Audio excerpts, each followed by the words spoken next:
Salah satu sunnah yang dianjurkan Nabi sholat jamaah. Nabi kumpul-kumpul sama sahabat. Ya, tidak apa-apa, tidak apa-apa.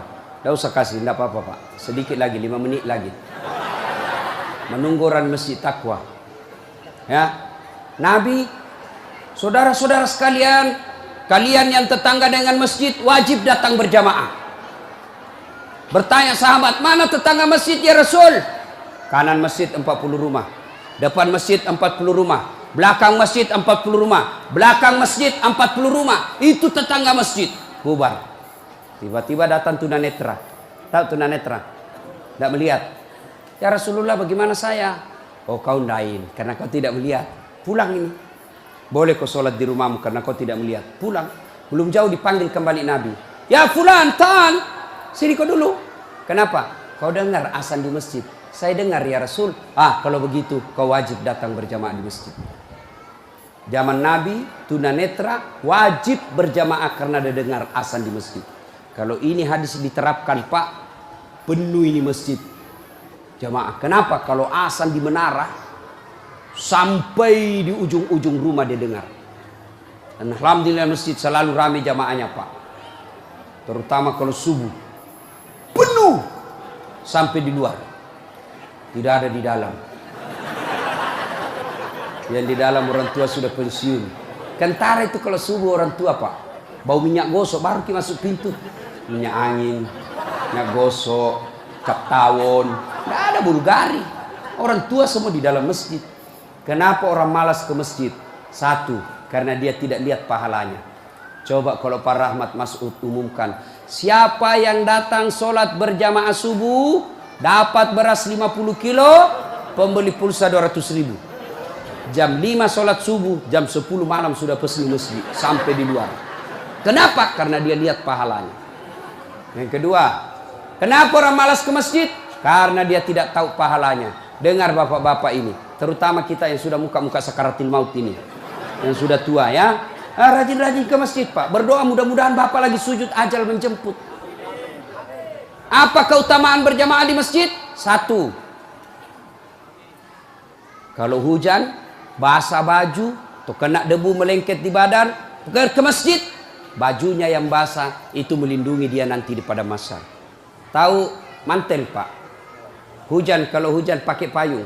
Apa tujuan itu payung? Supaya bapak tidak kena air. Supaya ibu tidak kena air kalau pakai baju mantel. Begitulah fungsinya baju yang basah. Ketika bapak ke masjid dan gerimis, basah baju itu bapak yang melindungi bapak agar tidak disentuh api neraka. Sudah. Coba jangan juga salah paham. Teman-teman sudah dengar begini, hujan keras dia buka payungnya. Pergi di jalan, belen-belen namanya itu. Ya. Apalagi keutamaan berjamaah di masjid? Kata Nabi, kalau kau wudhu dulu, lalu kau datang ke masjid, langkah-langkah kakimu adalah jihad fisabilillah. Melangkah kaki kanan, 1 pahala dicatat. Melangkah kaki kiri, gugur dosa kecil. Jadi kalau 300 rumah masjid, dari rumah tak dari masjid, 300 meter, kali 2, 600 meter. Berapa langkah kaki itu bapak dapat? Apalagi kalau bapak jalan begini. Berapa langkah kaki itu? Iya toh. Apalagi kalau bapak keliling-keliling dulu ke kampung baru. Sampai di sini, selesai orang sholat dong. Apalagi keutamaan berjamaah di masjid. Seluruh materi yang kita lewati, pagar, tembok, dinding, aspal, tumbuhan, semua jadi saksi. Dia akan berkata, ya Allah, jangan kau masukkan dia neraka, masukkan dia surga. Saya saksinya. Tanggal 26 November dia datang berjamaah masjid. Saya yang lihat. Itulah sebabnya kalau kita sholat jamaah, kalau kita datang ke masjid, setiap kita sholat sunnah di masjid, 2 rakaat pindah lagi. 2 rakaat pindah lagi. Supaya apa? Tambah banyak saksinya di akhirat kelak. Itulah sebabnya Nabi menganjurkan, kalau kau ke masjid, lain jalan waktu pergi, lain pula jalan waktu pulang. Ini amalkan Pak, amalkan, itu sunnah. Bapak datang masjid dari pintu sana, pulang dari pintu sana. Itu makin banyak saksi di akhirat. Yang keempat, lipat 27 kali. Artinya, sekali bapak sholat di masjid, 27 kali sholat di rumah baru sama pahalanya. Apalagi kalau di masjid ada disebut doa bersama. Mungkin di rumah bapak susah sholat. Mungkin di rumah banyak godaan. Mungkin di rumah ibu bingung. Ini saya sudah tahiyat atau belum? Ini sudah 2 atau 3? Ini apa? Kalau di masjid aman. Tidak ada kecemasan seperti itu. Nah, itu datang ke masjid.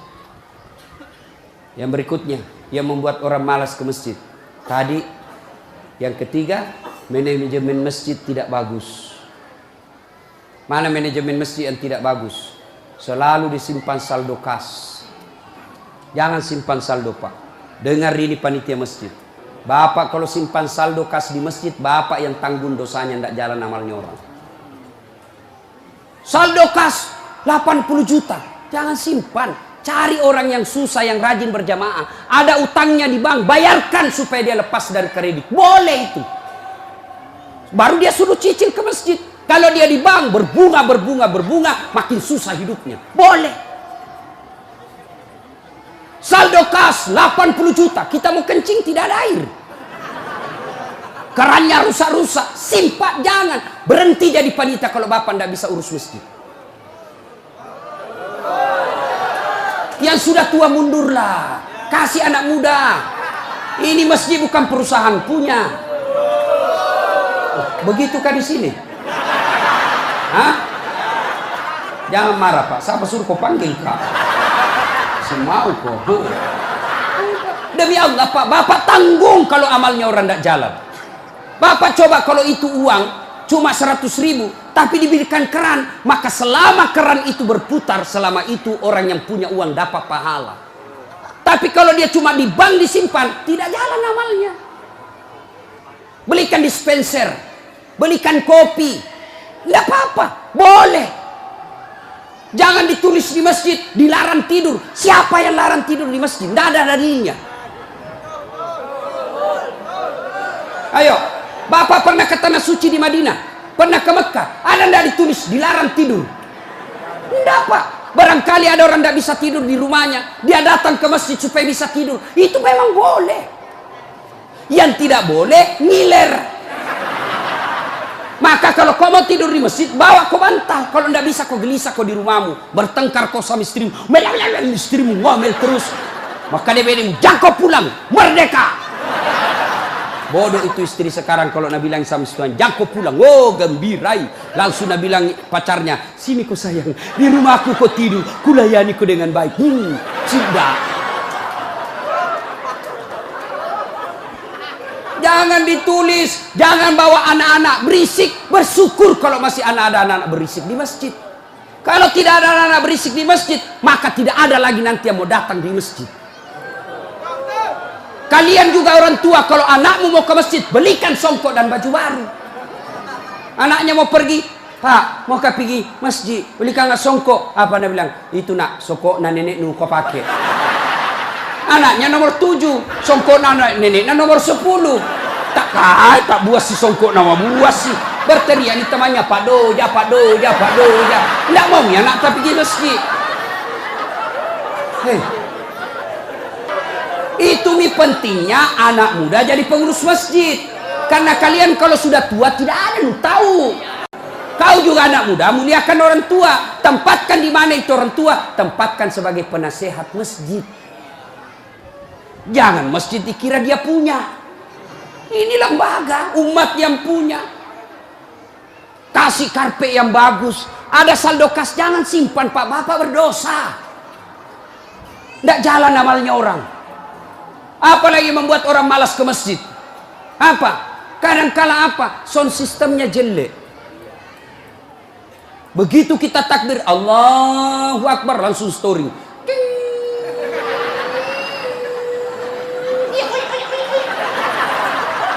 Mau ki perbaiki, sudah maki takbir, terpaksa si tangan ki.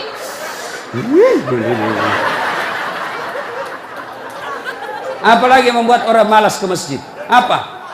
Kadang-kala muadzin. Jengkel orang dengar muadzin. Orang tua, sudah tua, tidak mau tom mengalah, mundur na wasangiko. Ayah.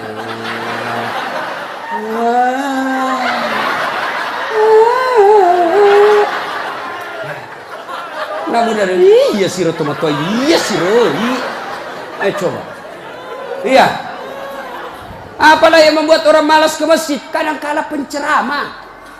Kita di rumah sudah bertengkar istri, di kantor mumet pikiran. Kita datanglah ke masjid dengar ceramah, mudah-mudahan kita dapat pencerahan. Ini bukan pencerahan, nak kasih takut kita terus. Dibakar pantatmu, ditusuk balik. Udah bilang tak boleh.